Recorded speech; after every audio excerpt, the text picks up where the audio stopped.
எல்லாரும் போயிட்டு கரூருக்கு வெளியே நிற்கிறோம். தலைவர் போன அடுத்த செகண்ட் உங்களுக்கு தெரிஞ்சிருக்கும், மதியானம் தெரிஞ்சிருக்கும், மிகப்பெரிய லத்தி சார்ஜ் அடிக்கிறாங்க. போற இடம் டிவிக்காவுடைய துண்டு போட்ட இடம் அடின்னு அடிச்சாங்க. இது தெரியுமா ஊடகங்களுக்கு? இல்ல ஊடகங்கள் தெரிஞ்ச ஒரு மனுஷன் போய் பேசலாம், ஆனா ஏக்கர் கணக்கில் எல்லாம் பேசக்கூடாது. அது எப்படா நெஞ்சில கொஞ்சம் கூட ஈரம் இல்லாம இவ்வளவு பெரிய பொய் சொல்ற? சட்டசபையா என்ன பண்ணிட்டு இருக்கீங்க? இது கேள்வி கேட்டா போதும், என் மேல ஒரு எஃப்ஐஆர். நான் புரட்சி உருவாக்கிட்டேனா? ஆமா, எல்லாம் ஊர்ல இருந்து எல்லாம் ஆம்ஸ் இறக்கி நடு ரோட்ல நின்று துப்பாக்கி எடுத்து சுட்டுட்டு இருக்கோம்.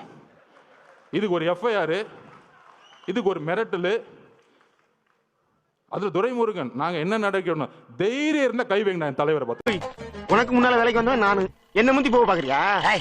அண்ணனை எவனாவது அடிக்க வந்தா அவன் கையை எடுக்கிற முதல் ஆள் நானு. நான் முன்னாடி போகாம வேற யாரா போவா? நீயாவது கையை தான் எடுப்ப, ஆனா நான் அவருக்கு உயிரே கொடுப்பேன். அடாடா, இவ்வளவு நாளா எங்கடா இருந்தீங்க? நீங்க எல்லாம் ஆரம்பத்திலே என் கூட இருந்திருந்தா ஒருத்தன் என்னை அடிச்சிருக்க முடியுமா? இல்லாதனாலதானடா அம்புட்டு அடி. உங்களால எனக்கு ஒரு விடிவு காலம் பிறந்துருச்சா? தைரியம் இருந்தா கை வைங்கடா.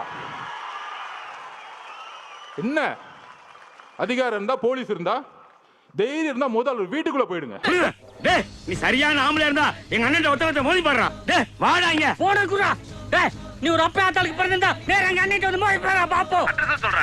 என்னடா பெரிய அட்ரஸ்? வண்டு முருகன் நம்பர் 2 மேலப்பாளையம் தெரு கோயம்புத்தூர் 24. ஒட்டுமொத்த காலேஜில் இருக்க இளைஞர்களும் உங்க வீடு தேடி வருவாங்க, ஞாபகம் வச்சுக்கோங்க.